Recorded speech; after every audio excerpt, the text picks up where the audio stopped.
These signs and wonders are signs and wonders to grab the unbeliever's attention to hear the gospel. It's that simple.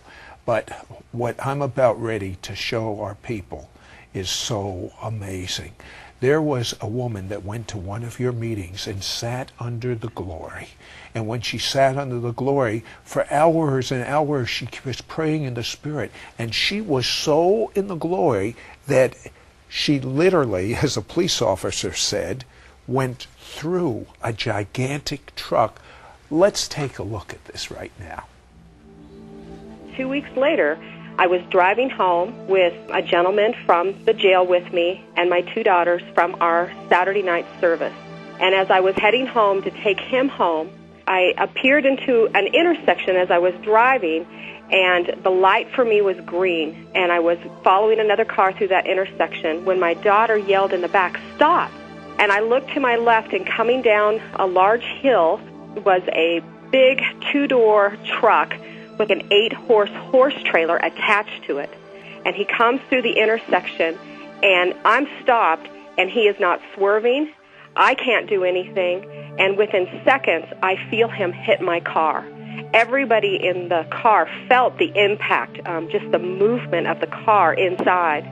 And then all of a sudden, it was like we were separated from this world. It was like almost dreamy. And then all of a sudden, after that happened, I started seeing, along with everyone else, his truck, piece by piece, pass through my car. Sections of it. I mean, I remember sections of it, and thinking in my mind, he's hit my car.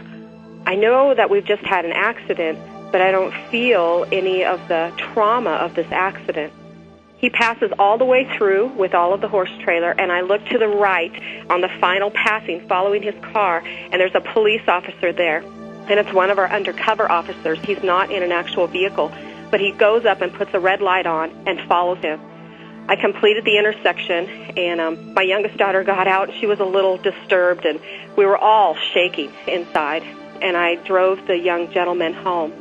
I called my husband and told him what had happened to us, and he said, there was an officer there. Let's get a hold of him and see what he saw. And so the next day, we found the officer who had witnessed it, and he did not want to talk about it. He said, "I will only tell you this."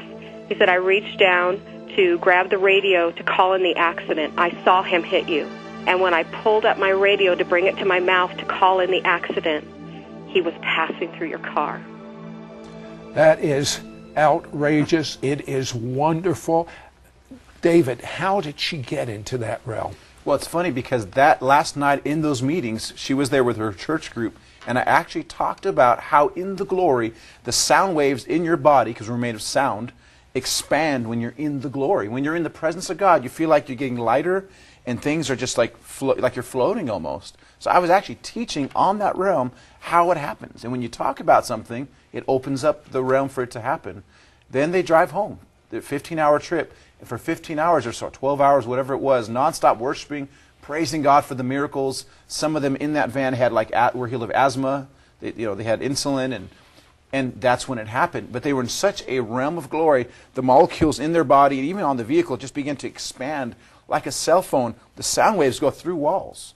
Jesus went through walls when he was in his glorified state, when he came back from being resurrected. So when you're in that heavy glory, the molecular structure of your body literally changes. Your spirit man starts to take over your physical man, and you can go through objects. You can go through walls. You can be transported, and that's pretty much what happened. That glory got to such a degree, their spirit man took over their physical man, and even the vehicle went right through the other vehicle.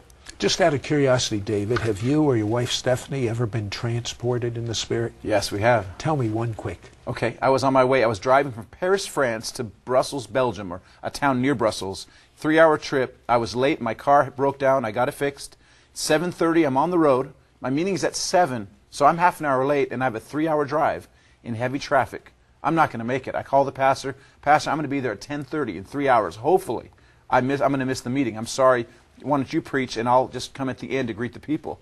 I get in the car, and now I'm just worshiping Jesus because I know I'm not going to preach anyway, so I'm just enjoying Jesus for me. I'm not trying to get a word. I'm just enjoying the presence of God for as long as I can. 45 minutes into it, suddenly all the signs change, and I'm in Belgium.